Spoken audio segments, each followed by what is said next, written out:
Welcome to another episode of the Sports Bros Podcast, featuring the Almighty B Live, the Money Man Scottie D, and your host, the head of creative, Eddy Kool.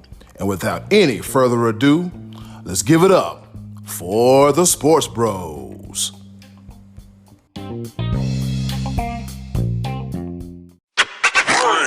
Hey, what's going on, world? This be your boy, Eddy Kool, a.k.a. the HOC, the head of creative here at the Sports Bros Podcast.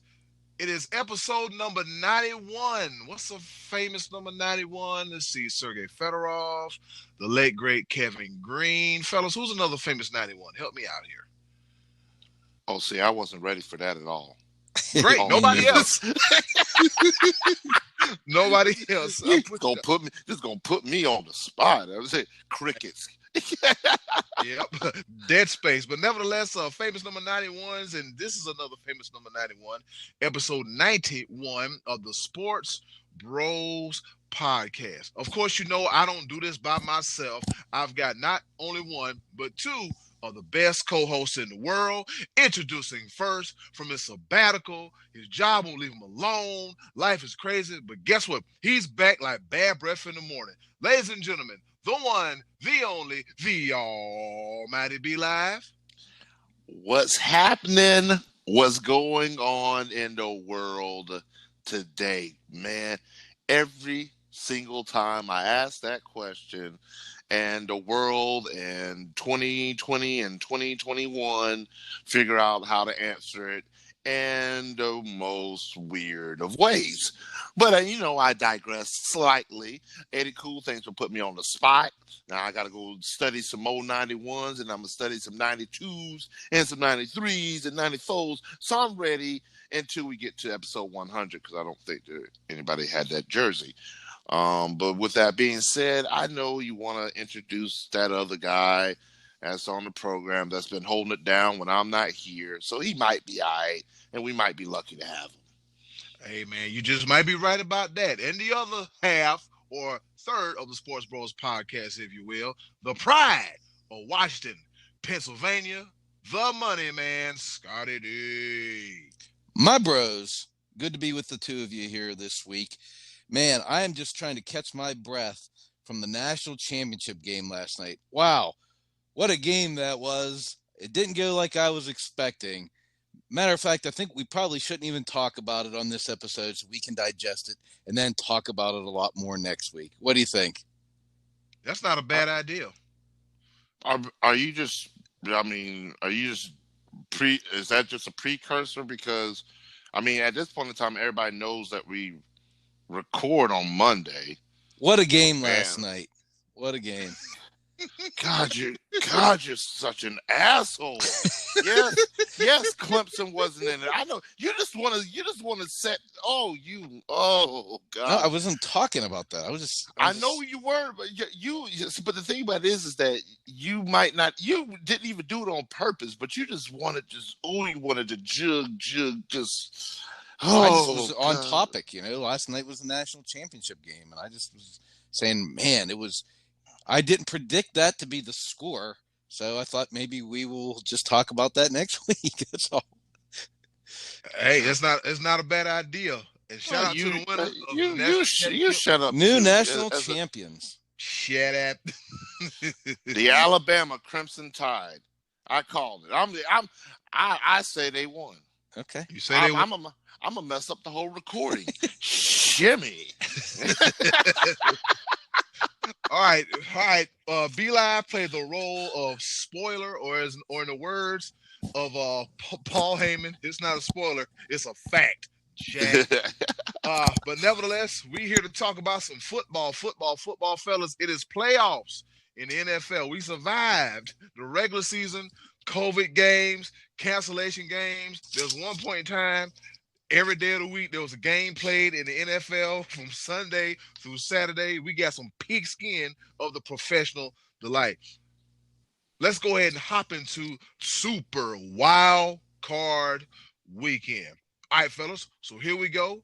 We're going to lead off with the Colts and the Bills. As you can see the score, the Bills barely beat the Colts 27-24. Scottie D, what are some of your takeaways from that game?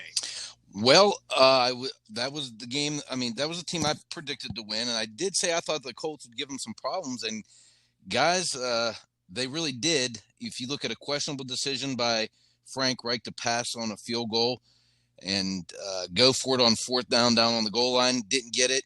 And you had old Specs booting the ball around the yard. He missed 2 field goals. That's 9 points, and it was a 3-point game.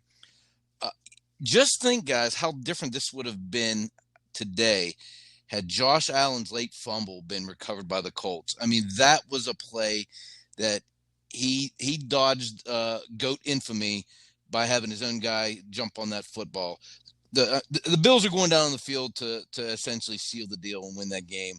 And Josh Allen did not take care of the football, where they ended up losing like 12, 15 yards on that, something crazy. Could have been a whole different ball game today if that whole Buffalo Bill season would have gone up in smoke, if somebody from the Colts would have picked that thing up and scooped it and either scored on the play or set up a touchdown. And, you know, it was almost kind of a passing of the torch type of game where you had Josh Allen taking out Phillip Rivers. The heralded 2004 draft goes down to the heralded 2018 draft as far as quarterback goes. B-Live, what do you think, man? What'd you take away from that game? My takeaway is simply this. The Indianapolis Colts defense coordinator should punch the head coach and the offense coordinator in the throat. Wow. Because the Indy defense did their job. They did their job. And for the offense to squander those points, fourth and goal, I think at the 4-yard line. I think that's right, yeah. And you don't kick the field goal? Why? You never, ever leave points on the field like that. That served no purpose. Because not only with that momentum thing that people talk about, you killed the momentum right then and there. You killed the drive. Going for a 4th and 4, there's no room. This is why they call it the red zone. There's not that much room to do a bunch of extra stuff to get into the end. Like if it had been 4th and 1 or 4th and inches, maybe so. But at the 4, idiot of this, and then 2 more missed field goals. Scottie, you said it right. The Bills, I picked them to win, but Indy's defense did their job against the Bills, exposed them. And it's got me thinking a little leery of them moving on. Yes, sir. All right, so there was a point in the game where Buffalo not only got 1 break, but 2 breaks. There was an interception that was overturned that wound up being pass interference that moved them up just a little bit. And then there was another play where Josh Allen threw another interception to the same person, to the same Colts offender, but he couldn't keep possession of the ball in the end zone. Yeah, so, that was a big play. Yeah. So Buffalo got lit.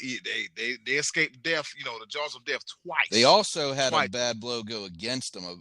What I thought was a terrible call late in that game. I don't know if you remember or if you saw it, but Phillip Rivers was driving out to about midfield, and I think it was a 4th down play or 3rd down play where their receiver caught the ball, went to the ground, got up, fumbled it. Buffalo recovered, and they gave the ball back to the Colts. And they got a first down. And I personally thought that the receiver didn't give himself up when he went to the ground. He got up and tried to make a move, and they called him down by contact, and he was not down by contact. He was not. Oh, that was a very bad. Didn't it just feel like at that point that was like Buffalo tradition coming back to haunt him? Like bad things happened to Buffalo, and this is going to be another one of those. I felt like it was going that way, but they got off the hook. Yes, they did. Because that was a very bad officiating call, and it's not time for that. It's the playoffs. Yeah, it's playoffs. You had 17 weeks to figure that out. All right, fellas, over to the next game. We got the Rams and the Seahawks. Shocker by some standards. The Rams defeat the Seahawks 30-20 in Seattle. Scottie, I'm sorry, B-Live, what you take away from that game? defense wins championships. And could you either one of y'all? I don't. What was the starting quarterback for that game for the Rams? Wolford. Yeah, Wolford. Who? What? How? When? And where? Yes, we know Jared Goff ended up coming into the game to relieve him and did what he did. But man, this is why I love playoff NFL football. It's because at the end of the day, it's defense, defense, defense, and I'm just shocked, appalled, and what happened, because that was used to be Seattle's staple, the Legion of Boom and freaking their defense. But Jalen Ramsey and Aaron Donald are the truth. Just yeah. Jalen Ramsey locked down DK Metcalf, which is up and coming. I mean, he's going to be in the talk for years to come as the best wide receiver in the league. Mm-hmm. And Jalen Ramsey solidified himself as one of the best defensive backs in the league, period, point blank. He continues to shut down top receivers, and that was one of the big things that went into this game. And Russell Wilson went from being the front runner of the MVP talk to now sitting at the house. Yeah, all right. What you think, Scott? Well, from the beginning of the season to about mid-season, we just kept hearing over and over again, let Russ cook. Let Russ cook. Russ ain't cooking anymore.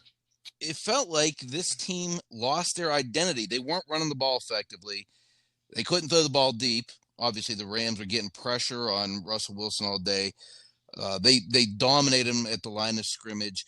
And to me, I think it exposes a undisciplined Pete Carroll team. It didn't seem like they had any identity, whereas early in the season it did. Early in the season it felt like we're going to run everything through Russell Wilson, and then it just seemed like things changed. And you throw in Aaron Donald just all over him all day. And like you said, B-Live, defense. I mean, that game actually wasn't even that fun to watch, I didn't think, Ed, because the Rams defense was so dominant and the Rams offense just didn't look good. I mean, Jared Goff can't even hold the football, let alone throw a spiral. So that was a sloppy game, but the defense is what definitely was the deciding force. Yep, it was the deciding force. And Cam Akers, he ran amok all up and down the once highly heralded, highly touted Seattle defense. And I said at the beginning of the year, I'm like, well, I hope Seattle's in the business of putting up points, 30-plus points every week, because their defense, it is worth two dead flies smash.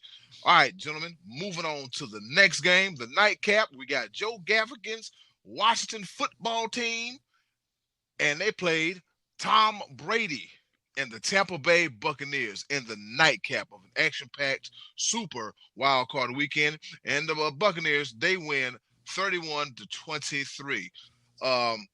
So, Scottie, what do you feel about Taylor Heineke's effort? I was impressed with it. I thought that right off the bat, like the first series, Tony Dungy sounded like he wanted to put him in the Hall of Fame. He was like so impressed with him.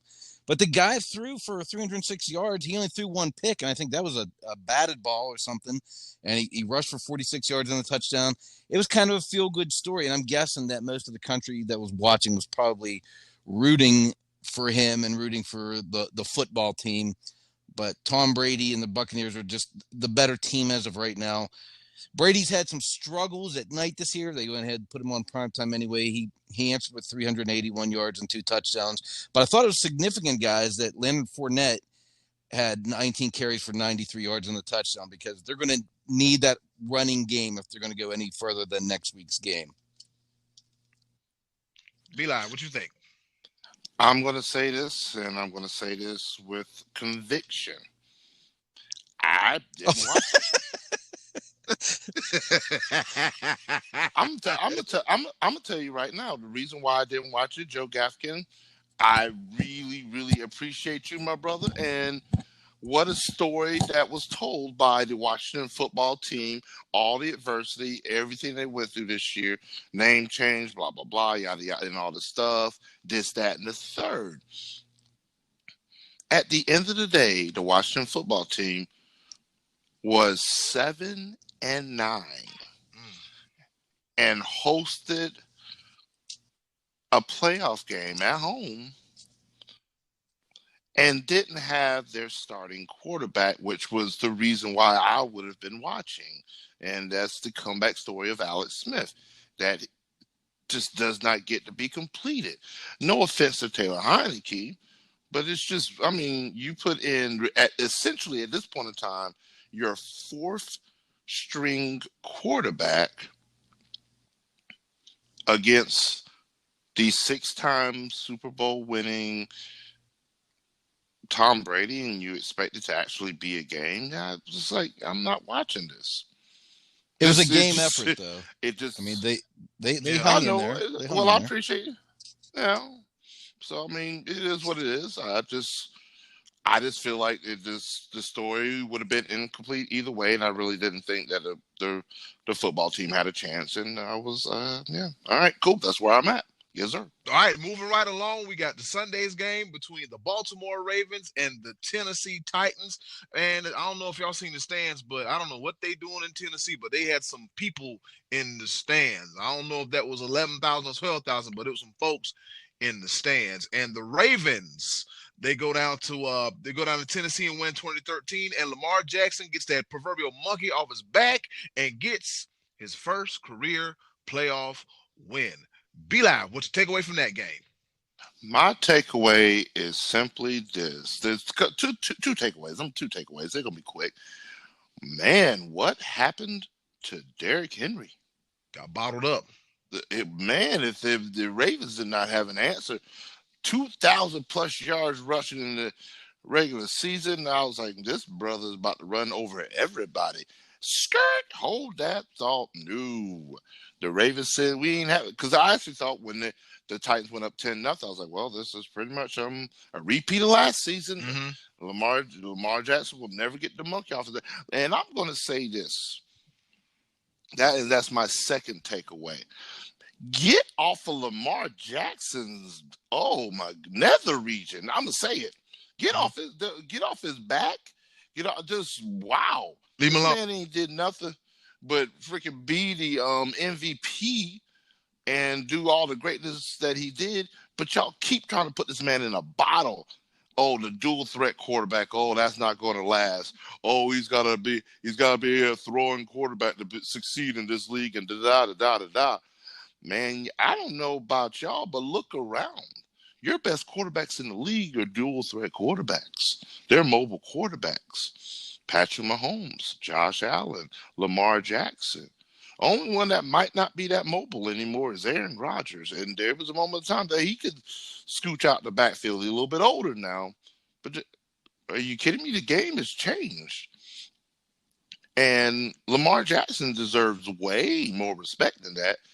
And not only was he the fifth quarterback that was selected in his draft, and I think the top four before him ain't really talk about them that much. So I'm gonna need the media conglomerates to STFU. Moving on, yes sir. STFU, Be Live is on fire. Scottie D, what's your takeaway from the Titans and Ravens game, sir? 8 teams in this past weekend scored more points than the Ravens did. So it's not like Lamar Jackson had a great day. He threw for 179. He ran for 136. So let's pump the brakes on declaring how great he is at winning playoff games and all that good stuff first. It was a good win, and he did what he had to do to win. But my worst nightmare as a Titans fan, which I'm not, but if you're a Titans fan, this is your greatest fear came to fruition, and that is where a team shuts down your biggest weapon and forces Ryan Tannehill to beat you. And he couldn't do it. He threw for 165 yards, and he doesn't have the Lamar Jackson running capability, and so they were unable to get it done. Derrick Henry ran for 40 yards, 8 being his longest of the day. And to me, I'm wondering if maybe he was a little worn down because he looked a lot more tackleable, if that is such a word, in this game than usual. I mean, I think I heard a stat where that 22 different guys tackled him, like solo tackled in that game. That just doesn't seem to happen much to Derrick Henry. Even if that number's off, just anybody solo tackling Derrick Henry is a surprise because it usually takes a usually he's the one that's putting the beating on the other guys, and he's wearing guys down. But it didn't happen this way. And Lamar Jackson, another of those 2018 quarterbacks to get a win this weekend in the postseason. Quick question. Scottie, I was listening to your takeaway and how we should pump the brakes on Lamar Jackson and a playoff win and all this other stuff. And then you are a walking contradiction, because you then said, they stopped Derrick Henry and had to depend on Ryan Tannehill to win the game, and he just could not, because he did not have that Lamar Jackson-esque dual threat ability. So wait a minute. So the Lamar Jackson he had a pretty good game. Yeah, he had a pretty good with game. 300 plus, 300 plus scrimmage yards. Just because he didn't score 50 points, he won. It don't make a bit of difference. He did enough to win. He led his team to 20 points. All right. Yeah, and that's all you need. You don't need you telling me right now that the only way that Lamar Jackson had a great game and a playoff win is if he scores 6 touchdowns. I'm not saying any of that. All I'm saying is he had a pretty good game. He did enough to win.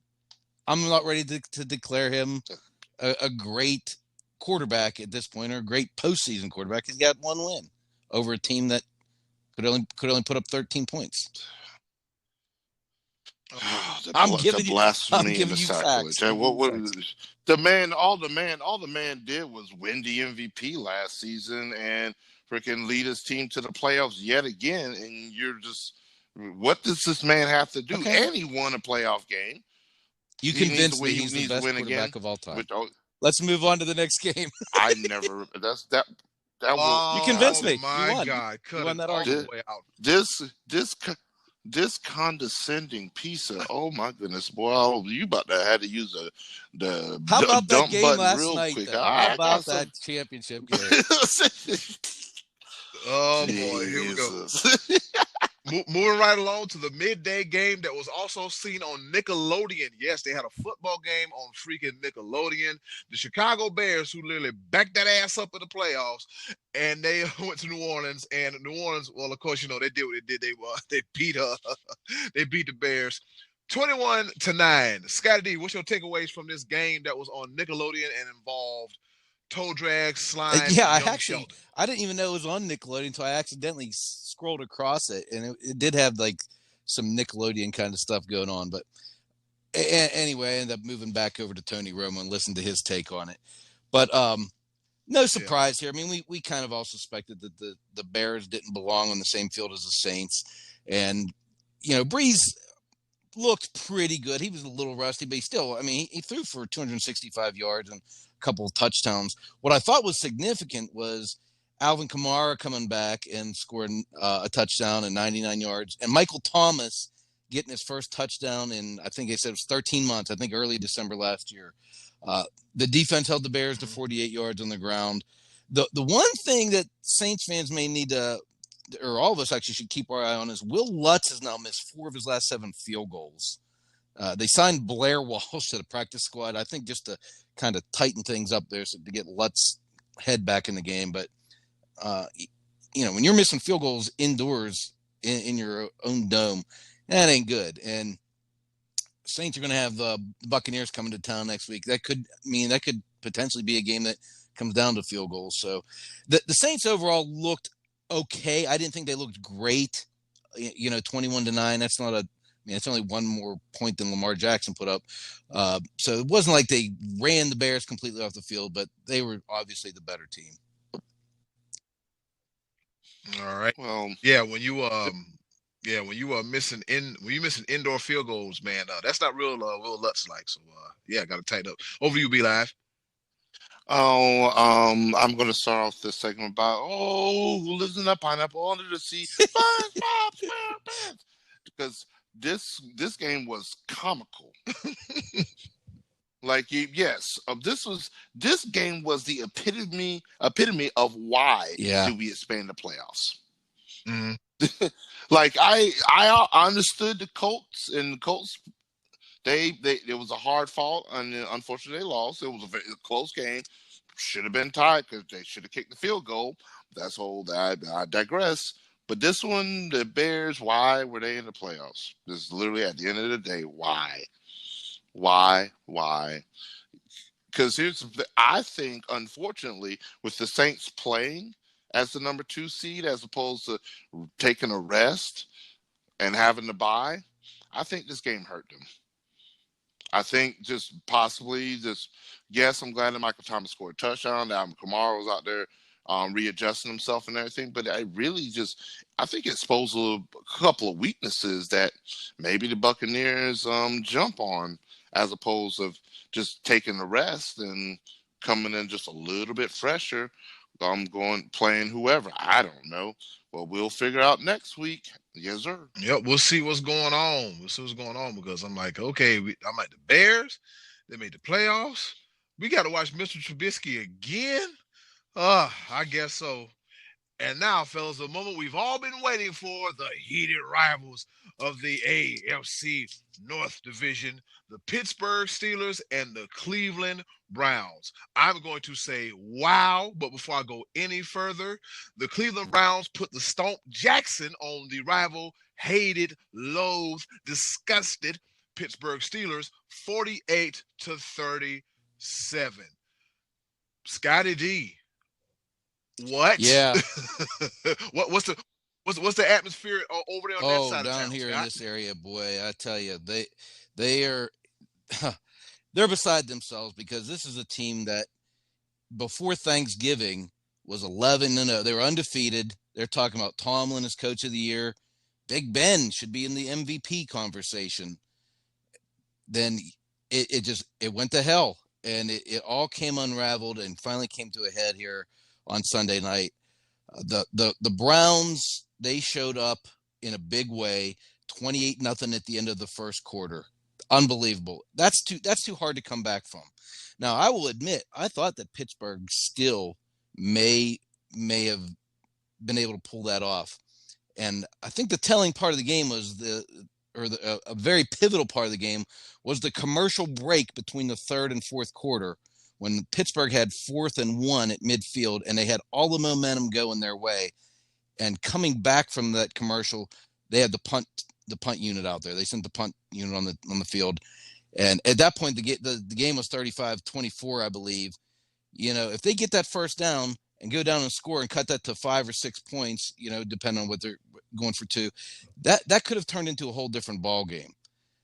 Instead, they punt, and Cleveland comes down and scores and basically puts the game away. And I thought that was a huge missed opportunity because the Steelers had the ball twice in the third quarter and scored touchdowns both times. The Browns were employing this prevent defense, and they were just giving the Steelers 10 to 15 yards practically every pass play. The one possession, Ben, was 8 of 8. They scored a touchdown. So I thought that Tomlin missed an opportunity to keep the momentum going, keep the ball, and go down there and score yet again. And that, to me, was a big turning point of the game. Now, that's not the reason they lost. The Steelers didn't get a sack for the first time in years. They didn't, Baker Mayfield, he took care of the ball. He didn't throw any interceptions. He made good decisions. He threw for 263 yards, 3 touchdowns. The Steelers only rushed for 52 yards. So there was a lot of reasons why the Steelers lost this game. But, man, a lot to unpack there with that team going forward. I mean, we heard this evening, that Pouncey is going to probably retire. I think Big Ben is going to retire. I mean, you guys saw him sitting on the sideline crying, right? Didn't you think that was tears of a guy that was feeling like that might be his last game? What do you think, B-Live? I'm going to yeah, because they could not find any balance. Because just one, I'm going to throw out a couple of stats. Ben Roethlisberger, 47 completions on 68. 68. That's a lot. 68 attempts. 68. For 501 yards with 4 touchdowns and 4 interceptions. Please get this man a running game. Oh, my God. This unbelievable. There's no balance. And Cleveland, they what's the phrase? They were ball hawking. Ball hawking. Yep. That first quarter. Oh, they give me that. No, that's mine too. No, you can't throw over here. No, that's me.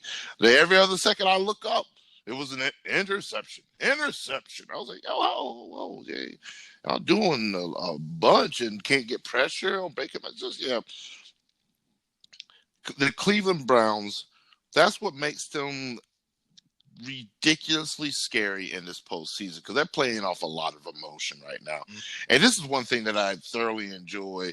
I wish we could have done something for it because Scottie D, you're in the greater Pittsburgh area, and Eddy Kool, you're in you live in Cleveland. Yep. It'd be something nice to have a little live commentary, but maybe another year we'll figure some things out. But man, just being around the pulse of the fandom, that was one thing I can tell you, and you guys don't even have to tell me.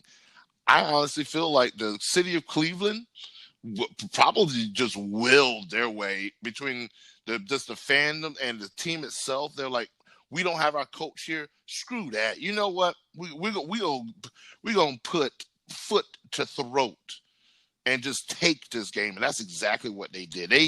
They changed every mindset that first quarter. The city definitely, I think, willed them to a victory, considering they didn't have their head coach all week and they didn't really practice for 2 weeks. Here's what's ironic.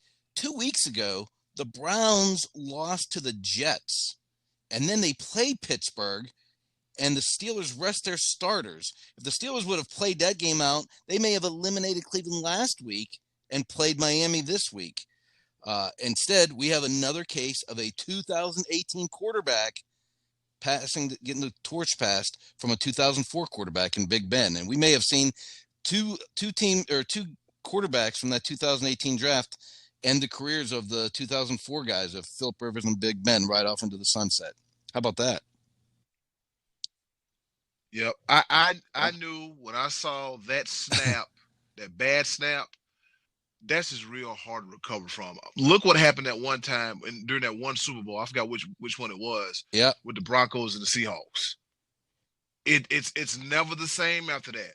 It's never the same after that. And then the Browns just piled the points on them. They just kept going and going and going. And then at the end of the game, seeing Big Ben on the bench by himself, seeing Pouncey sit beside him. I think they got some footage where Mike was like, hey, man, I'm sorry, we wasted another year.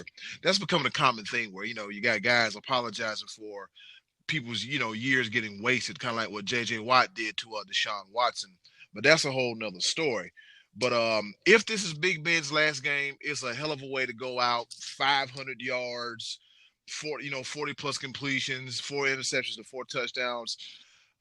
It's a lot. Playoff football, fellas. Here we go. It's that time of the year again. Playoff football. And guess what? We got the wild card round out the way.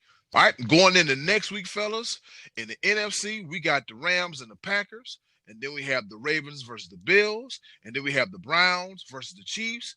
And the Buccaneers versus the Saints. All right, fellas, going into this game with the Rams and the Packers, what are we looking forward to in that game? Scottie D. Best defense in the NFL going up against arguably the best quarterback in the NFL this season. Apologies to Patrick Mahomes, but Aaron Rodgers is most likely going to be the MVP. He's getting a home game against the Rams. The Packers are favored by 7. I like the Packers to win that game. I think the Rams are, while they're going to put up a good fight, I just think their quarterback situation is going to be too much to overcome. Yeah, what you think, B-Live? I agree. It would be hard pressed if Cam Akers can repeat his performance. That's what they would need against the Packers. Is basically, hey, ground and pound, keep Aaron Rodgers off the field. But without solid quarterback play, without throwing in a couple of play actions to keep the defense honest, guess what? If I'm the Packers defense coordinator, I'm stacking the box. 7-8. Let's go. Jared Goff, we're going to see how healthy you really are. If you burn us one time, then we'll make an adjustment. But I really think it's the Aaron Rodgers MVP caliber season. Green Bay Packers, don't draft a freaking quarterback in the first round when you have Aaron Rodgers.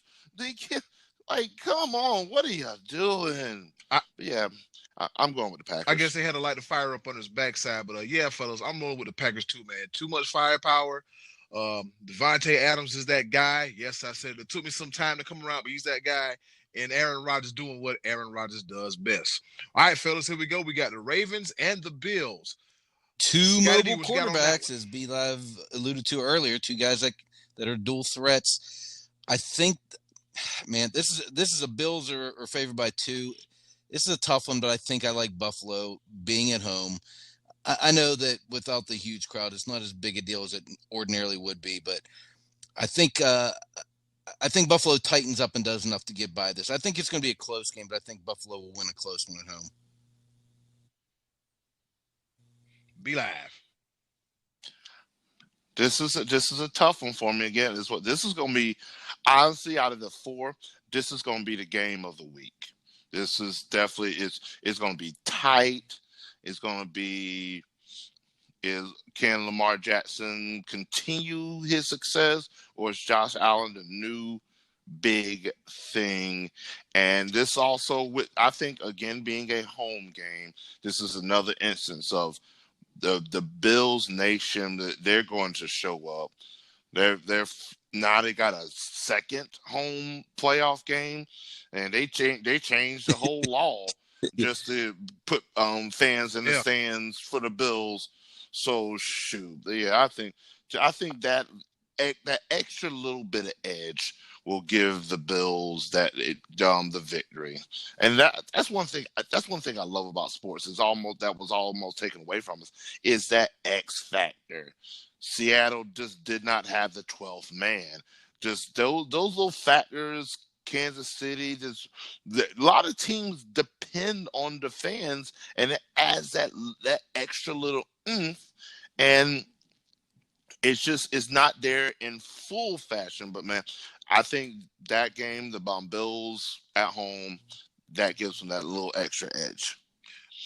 There's a video circulating around, fellas, of a baby, I think a toddler, being put through a table. Yes, a cake table. Welcome to Bill's Mafia, baby boy. And the child was not hurt in the destruction of said cake table. I'm going with the Bills. The Bills are on fire, man. They're on fire.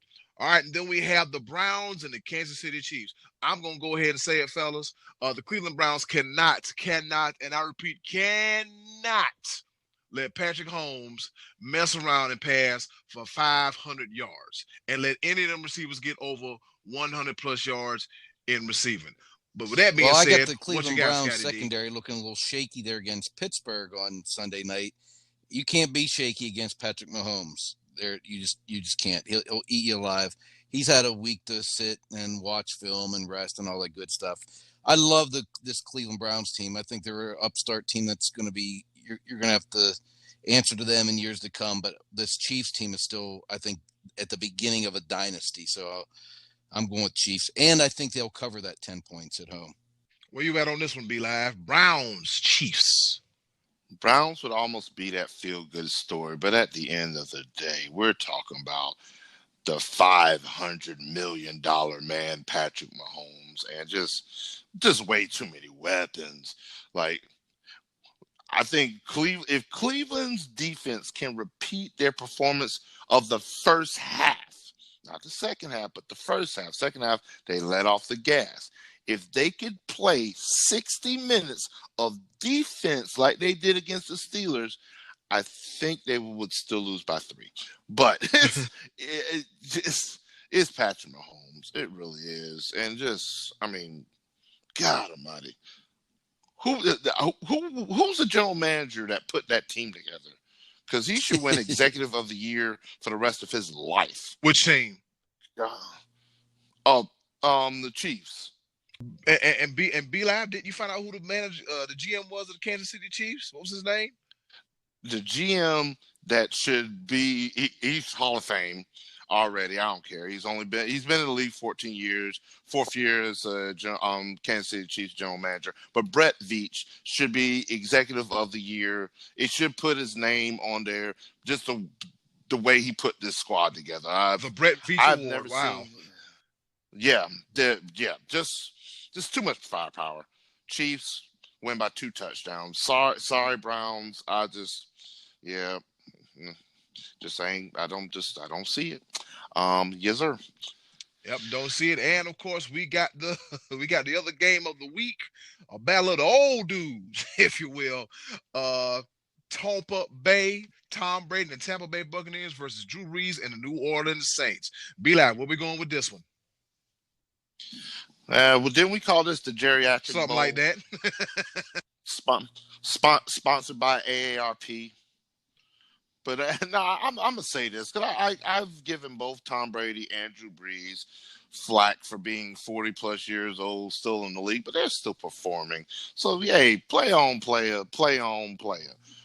At the end of the day, that Saints defense is just, I mean, it is what it is. Them some ball hawking players. At the end of the day, I think the Saints defense ends up doing what they do. Tom Brady's not mobile. I just collapse the pocket, make him have to throw over some people, and just say pop him in the mouth a couple times. Saints win. And let me also say this, because have you also noticed that this year, out of all years, that we've had the proverbial third game between division rivals? Yep. Like this what does it? I know it's at least the third because you had Browns Steelers this past week. You also had Seahawks and the Rams. Yep. And now you're gonna have Tampa Bay versus the Saints, and it's like, wow, we've seen each other before. Haven't we seen you just a couple weeks ago? So. But yeah, I'm giving the edge to the Saints. Their defense, like I said before, defense wins championships, and that's what I love about playoff football. Defense. Scottie D, where you at on this right one? back? Saints, These two, Bucks. one of these two quarterbacks is going to start and end the season in the same place, facing each other in New Orleans. This was the opening day main event. Saints are favored by 3 in this game, and I'm taking Tom Brady in his third go round. He had trouble with this defense the first 2 times. He gets a third crack at it to try to figure it out.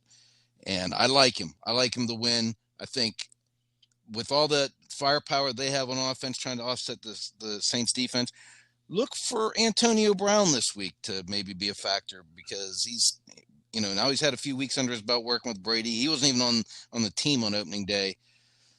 They need some electricity to cut through that Saints defense. He could be the guy to do it. I mean, the Tampa Bay offense is pretty loaded. I mean, when you don't even throw the ball to Gronk because he's that far down on the pecking order, you've got some firepower. So I think it's hard to beat a team 3 times in one season. And again, neither one of these teams played a team last week that was over 500. So they basically both had easy first round games to get to where they are. Give me the Bucks and the points. Bucks and the points, gotcha. Bucks and the points, and gotcha. Yeah, New Orleans did it a few years ago where they just bust out the broom all over me and B-Live's beloved Carolina Panthers, and they swept the hell us up out of New Orleans. But that's neither here nor there. We talking about now. We ain't talking about yesterday. That's what I'm saying. Why is you bringing up old shit? Hey, I'm just saying. They beat a team 3 times in one season. So I mean, I know. I'm over here like, what? Well, you, these hoes ain't loyal. God, dang. I know.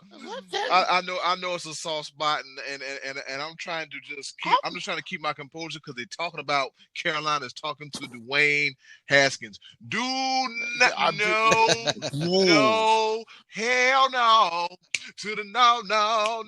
You know what? Give me a box of chicken and a pack of Black and Miles before you ever give me Dwayne Haskins. There ain't no way in the world I'll take Dwayne Haskins. You see how that turned out for the football team? I'm gonna make all the other teams regret me. They're laughing, okay? Ha ha ha ha ha ha. They're definitely laughing. I will say this. I said this in one of the Panther groups I'm in. The only way, and I mean the absolute only way that you consider signing Dwayne Haskins is at a league minimum 1-year contract, and he is a backup, third string, if you will. Here's the thing: he's not to take away from the fact he's talented enough to make an NFL roster. But he's not your franchise, and he's literally just somebody that if somebody gets hurt, because that's one thing the Panthers did not have was a viable backup to Teddy Bridgewater. PJ Walker, yeah, okay, but he was XFL. This NFL, he was not making some throws that last game he played, and then who we had in the Saints game that we played. I can't even remember his name, but he's supposed to be our Tommy Stevens. Yeah, he's supposed to be like our Swiss Army knife. What's the boy name for the Saints? He's supposed to be Taysom Hill. Yeah, Tommy Stevens. Yeah, he was a tight end / quarterback. No. So yeah, we might need a viable backup because again, if you haven't noticed during this COVID situational, man, teams were going through quarterbacks left and right. Yeah. There was so many names I ain't never heard of. I'm gonna leave it at that. I have an opinion about that, but this is not the show for that. Anyway. Yep, this is not the show for that. All right, fellas. So that's the playoffs. So what do we learn in totality? What do we learn about this whole first week altogether? I guess that defense still wins the day. Mm-hmm. Yep, that was exactly what I was going to say. Defense, and Kansas City Chiefs. Yeah, that's what it's going to be. Defense for everybody else. Then there's the Kansas City Chiefs. And then you can't sleep on their defense at all. But they're just too much firepower. Yep. All right, cool. Yep. Too much firepower. Ladies and gentlemen, thank you for joining us on this edition of Super Wild Card Weekend Recap. Well, fellas, before we made air, Doug Peterson, guess what? He got fired too. Fire. Yep, he is. He should be. That was a disgrace of a game that they played that allowed the 7-9 football team to make it in. Because the Eagles decided, you know what? We're not going to play anymore. We're just going to bench our franchise quarterback. Because Jalen Hurts has been announced that they announced that he's going to be the starting quarterback moving forward. Maybe maybe not. I don't know. But yeah, he needed to go. He's not. Doug Peterson's not even penalty box at this point. He just needed to be fired. We don't know who the coach is going to be. They may come in and say we're going to go with Carson Wentz next year. We don't know how any of this is going to turn out. The team is in flux. It's in flux. Yeah. 4-11-1 and 2 years removed from the Super Bowl. But you know what, fellas?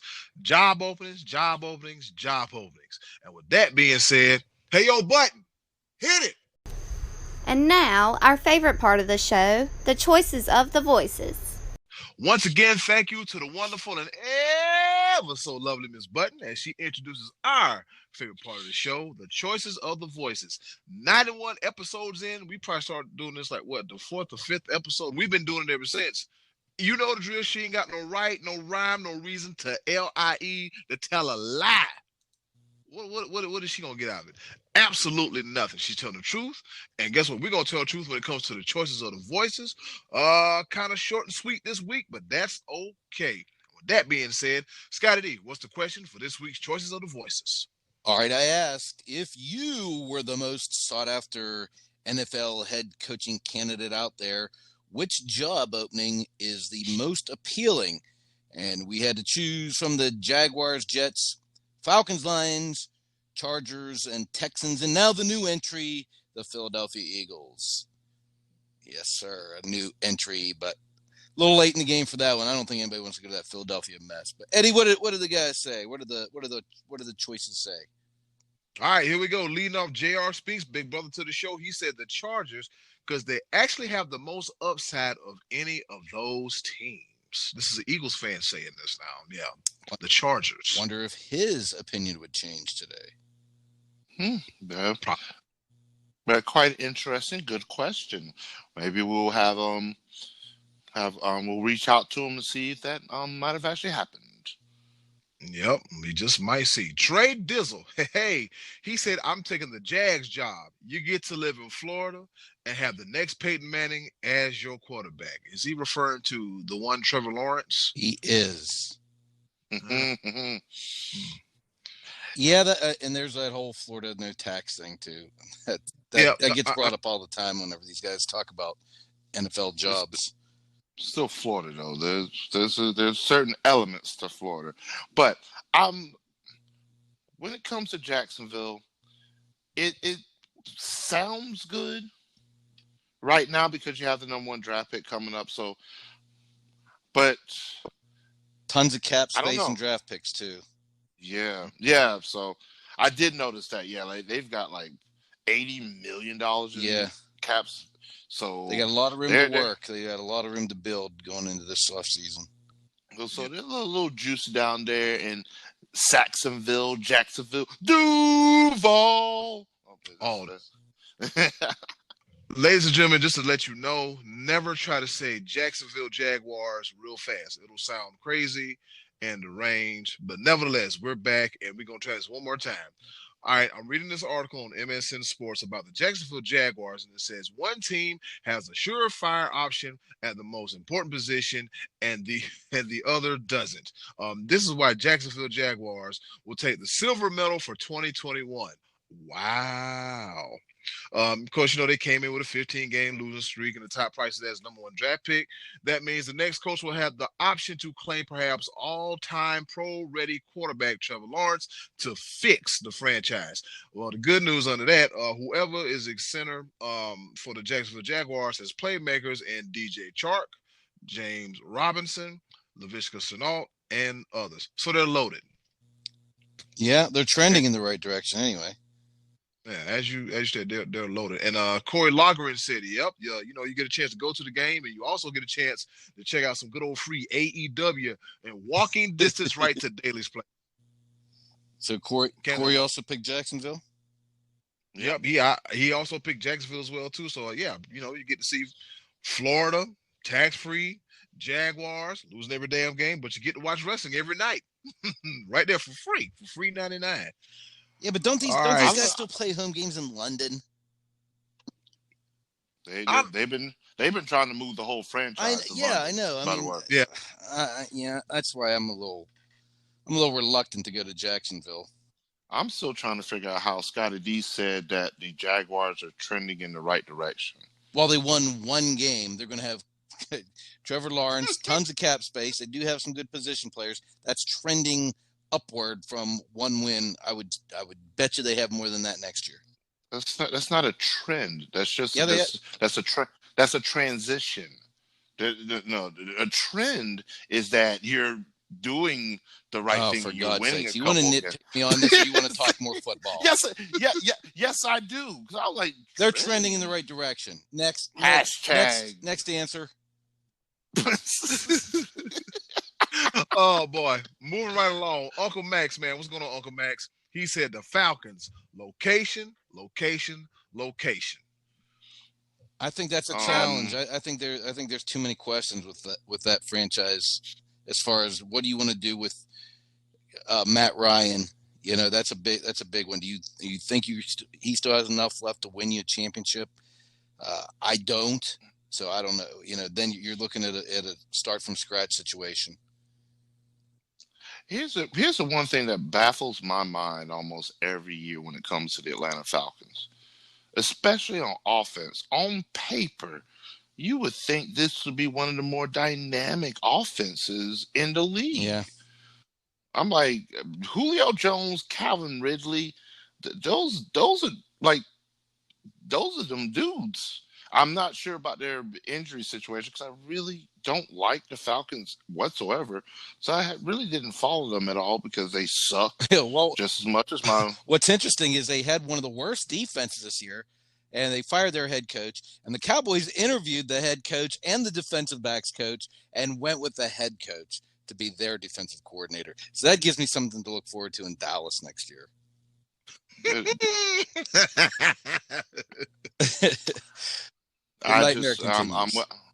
Yes, it does. I'm without words.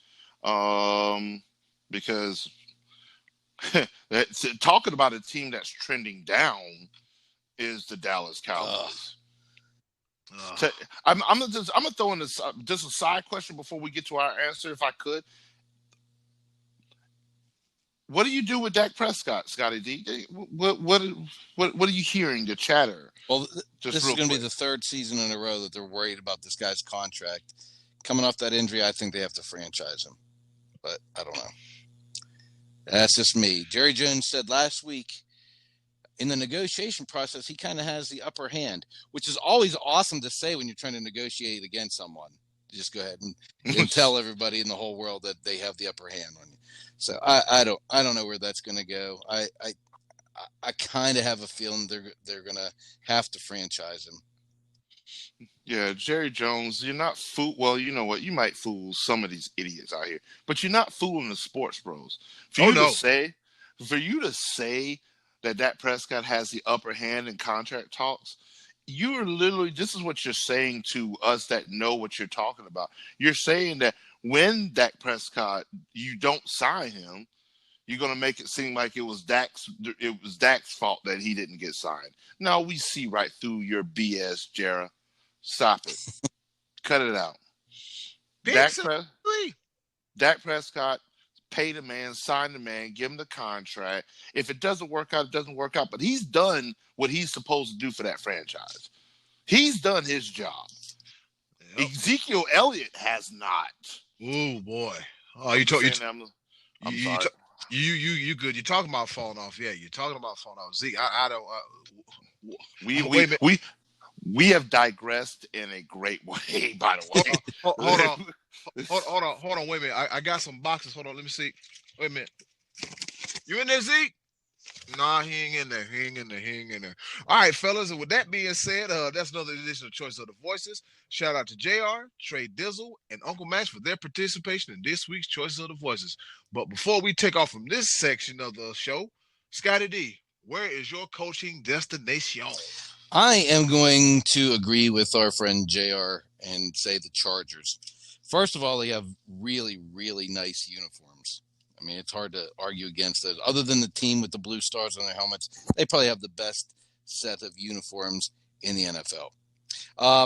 Having said that, you're going out to Los Angeles, where there's beautiful women everywhere, and the weather's great all year round. The cupboard's not bare out there. Justin Herbert looks to be a franchise quarterback. You got Bosa on the defensive line, Linval Joseph, a couple good defensive backs, Derwin James. You may end up re-signing Hunter Henry. You got Keenan Allen and Mike Williams. I mean, there's some weapons on this team.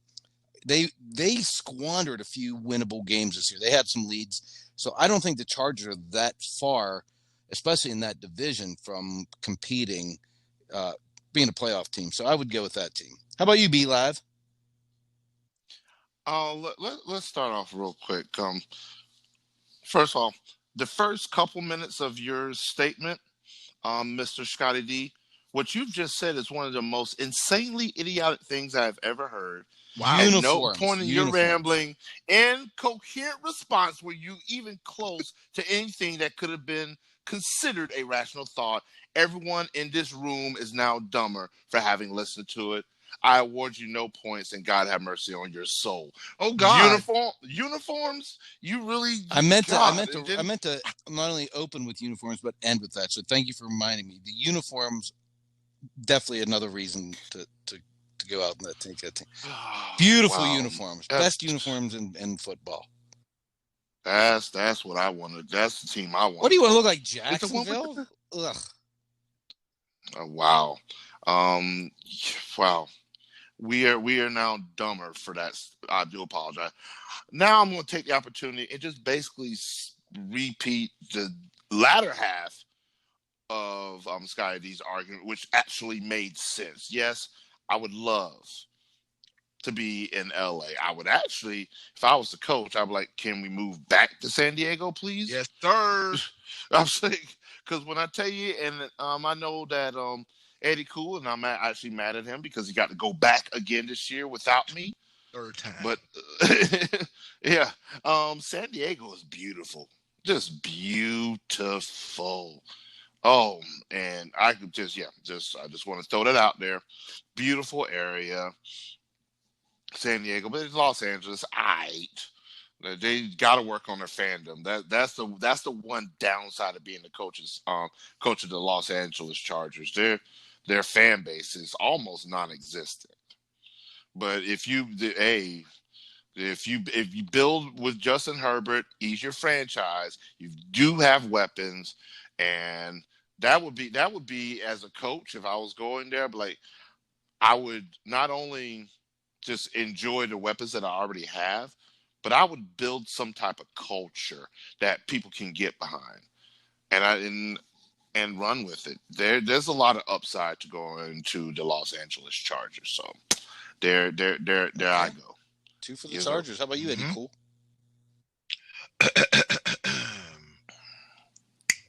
It never rains in Southern California. A sweep. The Sports Bros all won LA. Never rains in Southern California. Do from the uniforms to the weather. Well, stop. Wrong. Those uniforms are nice. God, why would you? They have the powder blues sometimes, and then sometimes they have like the navy blues, and they're both awesome. Yeah. First of all, we don't have to worry about no rain. It's going to be expensive. It's all outdoors. Being a coach, I'm going to get taxed out of the wazoo. But guess what? The organization will pay me enough money to where I ain't got to worry about that. Okay. I might have to worry about the traffic and the wildfires and the earthquakes. But other than that, man, oh my God, it's the place to go. As B-Live mentioned, I went to San Diego third time in a row. It's a beautiful place to go. From the football side of things, yes, you got to rebuild that fan base, because don't forget, during the early portion of the 2000s, the San Diego Superchargers were a thing when they had Gates, Rivers, Tomlinson, lights out Sean Merriman. And they were just an on-fire team, but they haven't had that magic since Phillip Rivers left. And this is an absolute rebuild mode, but they happened to get it right by getting that quarterback, Justin Herbert, who really showed his behind this year in a good way. And you also got Keenan Allen, Mike Williams. Go ahead and bring Hunter Henry back. The defense looked pretty solid. We're going to California, boys. It's a clean sweep. So nobody wants to go to Detroit, huh? Nobody picked Detroit. You want to know why no one's going to Detroit? Because you'll be looking for the job again in 2 years. In 2 years, I don't care if Chris Spielman and Barry Sanders are at the helm or trying to make Detroit Lions great again. You got to look at it like this, all right? They've damn near all but ruined Matt Stafford's career. Wasted his time. Peed it down the leg. If you know what? Oh, here it is, a famous Eddy Cool rant. The Detroit Lions. How in the hell are you going to have a great quarterback in Matthew Stafford? You're going to get Megatron, okay? You draft him. He has some good years. You don't give him what he wants. Everything falls apart. He goes and retires, okay? Oh. The man don't want to play no more ever again. Detroit, you have ruined a man from wanting to play football. Some time goes by. You get a hell of a coach by the name of Jim Caldwell, who's proven. He goes 9-7 back-to-back years. Then the next thing you know, you got big boy fat ass Matt Patricia in New England. Oh, he looks good. Let's go hire him. And what does he do? Continue to be the drizzling shit year in and year out. All right, year in and year out. And then you have two all-world wide receivers in Marvin Jones Jr. and Kenny Golladay. You know what, Detroit Lions? I got a bone to pick with your ugly ass, and I'm going to tell you why. Because you cost me my fantasy football championship this year. You know what I'm saying? You cost me Kenny Golladay. Every time I turn around, I'm looking on the damn injury report. He might not, he ain't. He might not, he ain't. Then I go look at his Instagram account, and he posted up with some chick with some booty on the dog on Instagram, but he ain't on the field playing no football games. Detroit Lions, Barry Sanders, Chris Spielman, you motherfuckers have got to do better. The organization sucks. You couldn't give me a box of chicken, a bucket of peanuts, or anything. And your uniforms are ugly. And your uniforms are ugly. Whoa, okay, Eddie, Kool, whoa, but take it in. Let's woosah moment, boy. We went to Detroit a few years ago. It was fun. there. The stadium's You're nice. finna get shot next time you go up there, Eddy Kool. So let's reel it in. Let me. This is the Lions organizations, not the city. The fans, and B Live will tell you, they love these Lions. They're great people. But what the organization needs to do is show that, reciprocate that same love that those fans, those poor suffering fans, have been giving them for 50 plus years. Give that love back. That's what this organization has to do. But guess what? Kenny Galladay finna be gone. He finna get some big money and get a big money contract. And then Marvin Jones Jr. finna be gone too. So Detroit, no. The Lions organization, no. The city of Detroit, I love you. I love you like a cousin. I swear I do. But that organization, the Drizzling. And their uniforms are not as nice as the Chargers either. So there's that. It ain't. All right, so Chargers it is. All right. Yep, we going to the Chargers, and one place we know I'm not going is Detroit or Philly. Or Philly, yeah. You don't, it's one thing to inherit a mess, and then you wind up looking like Adam Gase. Yeah, nobody mentioned the Jets or the Texans, and I guess there's reason for that. The Texans seem to be having some that we don't even know if Deshaun Watson's going to go back there. He's pretty upset. He wasn't super fond of the hire of the new general manager. They've got problems. I think the Jets could possibly. I mean, they have an opportunity to go out and find the right guy. It's not going to be Jim Harbaugh. I know that. That rumor's now been squashed. Unbelievable.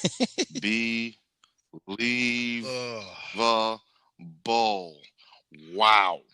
Yeah. Maybe Ryan Day. Maybe Ryan Day goes to the Jets. They re-signed Jim Harbaugh back to Michigan. Jim Harbaugh at Michigan and extended his contract to 2025. Good to be the king. I wish I could be bad Blue. at my job. It's epically bad at my job. Man, that right. You know what that does? That just tells me it's about the almighty dollar. Because one thing I can tell you, Jim Harbaugh has at least got people talking about Michigan. Jim Harbaugh is the Jerry Jones of the NCAA. Wow.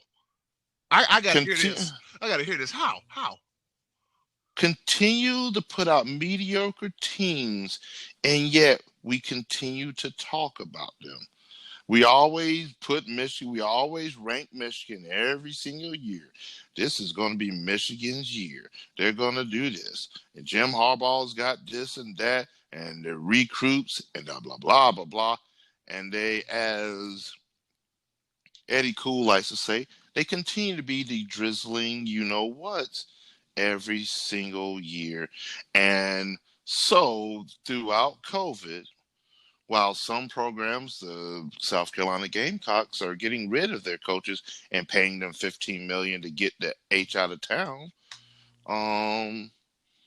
you've got Michigan rewarding their mediocre team and coach by keeping him for another 5 years. I'm sorry I said that. I'm sorry I brought it up. Penalty box for Michigan. It's a disappointment. Yeah. Michigan goes to the I agree. And he hasn't beat Ohio State, so there's another 5 years of just free gimmies. Urban Meyer got a handful. Now Ryan Day finna get a handful. So, yep. All right, and so that's it for a super extended version of college football / choices of the voices. What's on tap for next week? All right, so next week we're finally getting around to asking, who do you feel is the best quarterback in the NFL right now, currently without a Super Bowl ring? Best quarterback to not yet won a Super Bowl. Talk about it next week. That's a pretty lengthy list, man. Pretty lengthy list, but yeah, that's what we'll do in next week's edition of the Choices of the Voices. Fellas, it's been a wonderful episode, but guess what? It's time to go home, to give me the go home cue, and we're going to do a round of pepper. You know how we do it. 3 topics: past, present, future, entertaining, enlightening, just overall good old sports talk. Because if you know, like I know, we can all use a break from reality. But nevertheless, we're here to talk about sports. That's what we do better than anybody in the world, Craig. In my normal tradition, I'll be doing this day in history. And the guys, well, they'll bounce around. We might have something here, something there, something old, something new, something different. But I'm going to stop talking because I'm forgetting what to say. And I'll go first. My first pepper point: this day in history, back in 1951, Ezra Charles TKO's Lee Omar in the 10th round to win the heavyweight title. Ezra Charles was a bad man. Look him up. Knocking him down left and right. Over to you. All right. This past weekend was Wild Card weekend. We loved it. It was a little rough because, some of these guys are beat up. But, this time next year, that will be week 17. We're adding another game to the schedule next year on the regular season. I hate the idea. I'm already in playoff mode. I didn't need to see one more week of futility from the Cowboys or the Eagles. I didn't need to see the NFC go to the playoffs at 7-10. It was enough's enough. I'm very, very much against the 17th game, so I'm hoping that somebody's listening and just does things my way for once. Be Live, over to you. We definitely agree with you. 16 games is good for me. If we're gonna do this extra playoff thing, I don't know. Maybe we'll get some sense of normalcy. I doubt it. But Scottie D, you did just mention about and we talked about a little rant and about Jim Harbaugh getting extended in Michigan, which I'm going to take a step back and say maybe just consistencies might be what a program needs, because I could tell you one program that will just it proves to me every single year, and especially every 4 years, that they treat their head coaching position like a presidential candidate. Wow. Oh, 4 years, nope, he hasn't done anything. Let's get the next person. 4 years, nope, didn't do anything either. Get the next person. Because the Texas Longhorns are trending in trending that and transitioning. Just asking. Oh, wow. Anyway, all right, cool. The flip and the flop. Tom Herman doesn't have a job anymore, which I think he wanted out anyway, which is just neither here nor there. They literally will have no consistency in their program. And that's another team, just like Michigan, that we continue to put up there and always, oh, Texas, this is their year. They're going to be back. Oh, watch out for Texas. Longhorn, they got their own network and blah, blah, blah. Hook 'em horns. So, yeah, all that. I almost cussed right there. Because I can't stand here that mess. But anyway, this is part 1 of 3 of Be Live's penalty box pepper situational. Eddie Kool, the ball. All right. Yeah. Hook 'em horns, burnt orange, and all that. Ain't that something? Now, look what Mac Brown is doing since he left. Are you serious? Are you serious? Anyways, on this day in history, back in 1988, Scottie D, you might remember this fella. They called him Pops. Willie Stargell. Yeah, they call him Pops. Yes, sir. Pops. Willie Stargell. Ain't that the part of We It Are is. Family? Yes, the World Series team. Yep. On this day in 1988, he got elected into the Baseball Hall of Fame. Now, the man affectionately known as Pops was the 1979 National League MVP, the 1979 World. Yes, he was the World Series MVP, but before that, he was the National League Championship Series MVP as well too. Won the Roberto Clemente Award, a 2-time home run leader. Pops is the man, and his number 8 is retired. Scottie D, we talking about the Pittsburgh Pirates for once. And we ain't talking about them serving up no turd burgers. We're talking about the legendary Pops Stargell. All Over right. you, Scottie. Well, I'm going to just keep rolling with the Pittsburgh Pirates topic here because I was so excited on Christmas morning when I woke up and I got a Josh Bell Pittsburgh Pirate jersey for Christmas. Unfortunately, he got traded Yay. on Christmas Eve to the Washington Nationals. That's right. Our Boo. big slugger. And the Pirates fans are once again mad at trading away our talented player. I'm talking about Josh Bell, who hit .226 last year. And in the second half of 2019, after an all-star first half, batted .233. Bucco fans, we weren't going anywhere with Josh Bell. If he led us to such a miserable season, batting .226 in 2020, we weren't going to get anything more for him than the couple prospect pitchers than we got. Pitchers and catchers reporting soon, guys. Over to you, Be Live. Oh man, all right. I apologize to you, Scott, because I know it must be painful to be a Pirates fan.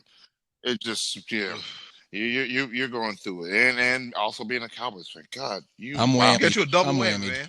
man. Woo! So, part 2 of 3 of Be Live's penalty box meets pepper situational. The college football national championship is on right now as All we words lead speak. to Dabo. So quick update.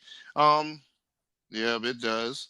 Oh boy, is actually going on right now, and Jalen Waddles actually was in the game and got hurt again. So that's another situation. But the ESPN, ABC, Disney family and networks, they like to they definitely collaborate when it comes to the national championship, and also when they had the NFL football playoff game this past weekend.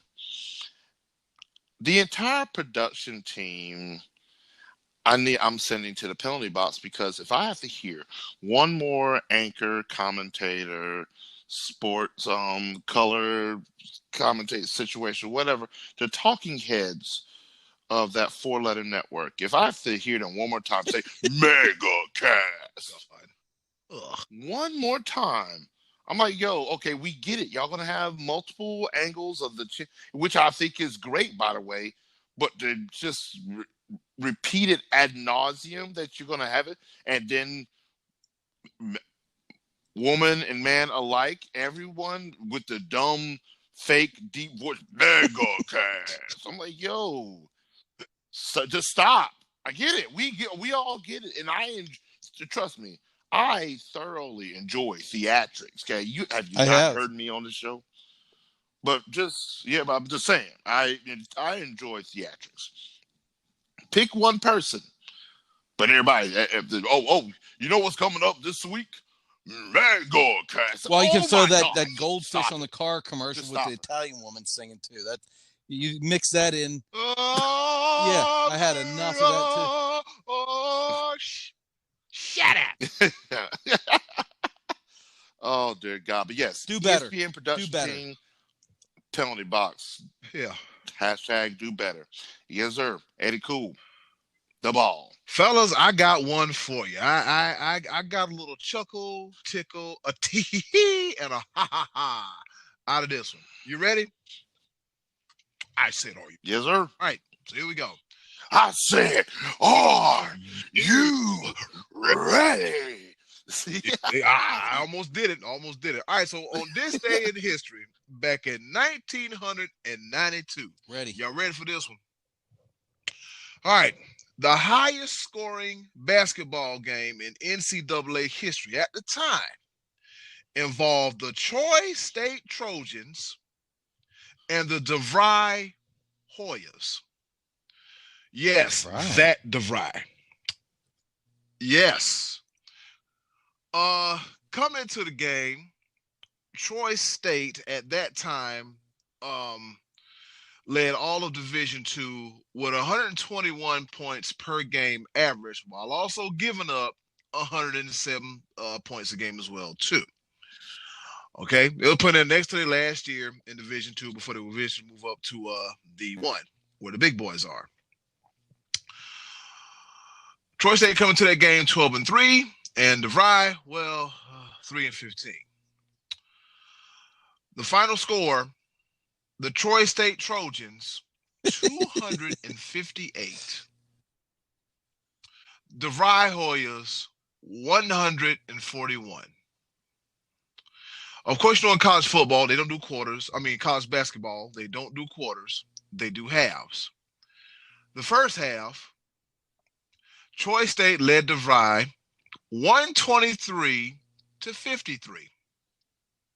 In the second half, DeVry, they came mounting back when they only put up 88 points to Troy State's 135 points. That's unbelievable. And wasn't this without? No, not 92. They were. Let me. 92. Oh, okay. They attempted an NCAA record. Well, let me see. Well, that year they scored a bunch of them, but it there had to have been some Currys. I don't know. Let me see. Oh, yeah. Okay, so we got one guy. If I'm looking at this right from DeVry, he scored 42. Dartez Daniels scored 42. Sean Kyler scored 28, and Chad Hellick scored 27. Over here in the Roughshire division with this 258 points, DeAndre Evans scored 29. Jack Smith scored 29. Andy Davis scored 2 points. Tommy Davis scored 24. Terry McCord, that name sounds familiar. He scored 41 points. Steve Hunt scored 15. Tim Faison 12. Chris Gresham 20. Fred Bryant 20. Paul Bryan 29. And Brian Simpson 37. Which makes me wonder who scored the most points coming off the bench. Fellas, this has to be the absolute worst game in all of sports. College, professional, amateur, junior league, Asian Pacific. It don't matter. It's just bad. Be live. Scottie D, over to you. See, I'm so perplexed. I don't know what the hell is going on. Over to you, Scottie. All right, D. my final pepper point involves who is most likely going to be the next Jacksonville Jaguars head coach, and that's Urban Meyer. Adam Schefter's reporting that after Urban Meyer met with Jacksonville that he was trying to assemble a staff. So let's just review real quick. In 2009 SEC championship game, he lost to Alabama while coaching Florida. He then had to go to the hospital for chest pains, and he resigned. He did end up coming back for one more season. They went 7-5, then he retired. Sporting News then published an expose about a toxic atmosphere in the Florida locker room. In 2018, he took administrative leave and then a 3-game suspension for covering up the spousal abuse allegations of an assistant coach. He would then resign for health reasons. He, from what I understand, he has a cyst on his brain. He continues to have chest pains. It seems like those things crop up under bad circumstances. One of his assistants said that he took losses harder than anyone he knows. That a loss just really deeply affects him. Well, this year we had 2 playoff teams that lost 8 and 9 games. So Urban, you're going to lose some games in the NFL, brother. If you're still not up to it health-wise at 56 years old, this is a bad hire for Jacksonville. I mean, I'm not saying that he doesn't have health issues. I'm saying that if bad things affect him that way, this may not be the job for him. And I think this is a risky hire for Jacksonville going forward. I mean, if you're looking to do a long-term hire and have a coach that you want to build a program, I think Urban Meyer is not the way to go. Be live, over to you. Well, we're back in that situation of we shall see. Yep. But in another situation, we saw this. I actually called this, and yet I'm just going to read the quote. I think they're still the same Browns team I play every year. I think they're nameless gray faces. They have a couple good players on their team, but at the end of the day, the Browns is the Browns. And I posted this to my personal page, and my quote is simply this. JJSS, I think you might need to STFU. Every single time this guy opens his mouth or does some type of antic it just blows up in his face in a spectacular fashion. He should no longer allow to be handed a mic. Like there's players out there that get fined for not meeting their media obligations. There should be a clause in this man's contract with the Pittsburgh Steelers if he continues to be an NFL player, that he will be, of course. He's talented, but that he is exempt from media coverage. The post-game interviews, pre-game interviews, anything, no, just stop pointing the camera at him, stop giving them a live hot or a hot mic, and just let no. He learned at the feet of the best. He learned at the feet of the best. Hashtag. Do better. Do better. Good Lord. I mean, wow. So it seemed like he wanted to become Antonio Brown after Antonio Brown. But hey, B-Lab, I'll say this: he held his own in that game on Sunday night. He did ball out. Well, if you throw the ball 68 times and you're the number one receiver, of course you're going to ball out. He didn't disappear. He played his tail off. But I agree with you. I mean, Corvette. Stop dancing on logos and doing the me stuff that he learned from Antonio Brown. Yeah, I mean, yeah, get the cameras off him. And we don't even know where he'll be next year because Pittsburgh also in flux. Well, fellas, with that being said, about Juju Smith-Schuster, the Corvette is in the shop because it is broken, and the Browns is the Browns. Ha ha ha ha. Ha ha ha. That's the title of the show right there, ladies and gentlemen. That's it, brother. That's all the peppers, fellas. All right, all the habaneros, ghosts, and everything else, chili rellenos, everything. With that being said, that's another episode of the Sports Bros Podcast, baby. Episode 91. It was so fun making this one. The editing job is going to be crazy, but I'll probably be laughing halfway through it. But nevertheless, we're going to put out another wonderful episode, number 91, fellas, not too far away from 100 episodes of the Sports Bros Podcast. Scottie D. Find me on Facebook here, fellas. I'm easy to find. Scott Donnelly. That's it. Yep. That's it. All I got. Scott Donnelly. Be live. Be live. Where can they find you? Other than I do. I believe our listeners have located us on our various social media sites, and you know where I work at this point in time. I'm there when I'm not here, and all the other accolades. But I want to say this side note when it comes to, because as we're recording, I'm watching Monday Night Raw, and I've seen so far in the first two situationals that Randy Orton is set to face off against Triple H tonight. And Ric Flair has cheated his daughter out of a victory going against Lacey Evans. Okay, so y'all really just don't even care anymore. What in the blue hell is going on? What in the blue hell is going on? Drew McIntyre get COVID-19 and everything is Yeah, he got COVID, unfortunately. Yeah, Drew McIntyre, ladies and gentlemen, WWE champion. Tested positive for COVID-19. Get well, Drew. Yeah, that's well, all right. 2021. You're not acting like and the Buckeyes have just scored. My boy, Buckeyes have just scored. Well, yeah. With that being said, you know where to find us at. Catch. Yeah, you know where to find us at. All of our Sports Bros related social media platforms. You can look on the bottom of this very episode right here. If you look at us on Apple Podcasts, Google Podcasts, Spotify, we got links galore. Check us out. Show us some love. Thank you for the support. Each and every day, we love coming together each and every Monday to record one of the best sports podcasts where we talk about sports. From the time we record to the time we return the mic off, we talk about some little silly stuff, but we take great pride in being your escape from this world because it's crazy. It's crazy. It is wild now more than ever. All right, fellas, you got anything you want to say before we get out of here? Try to watch this national championship game.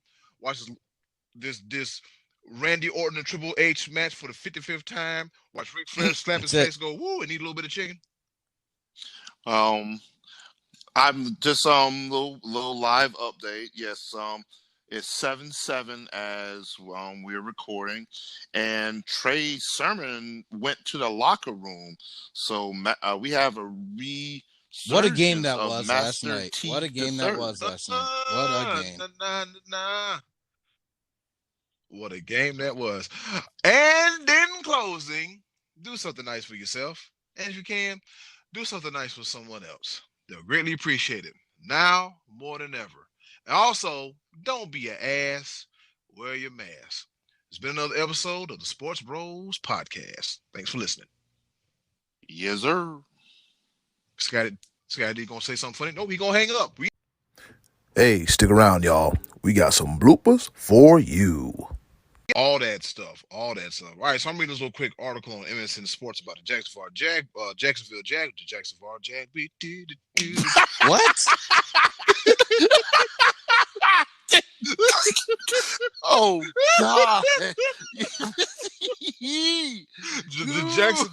the Jacksonville Jag wheels. I was like, wait a minute. That's that 33rd team, fellas. Y'all know nothing about that. Okay, here we go. 3, 2, 1.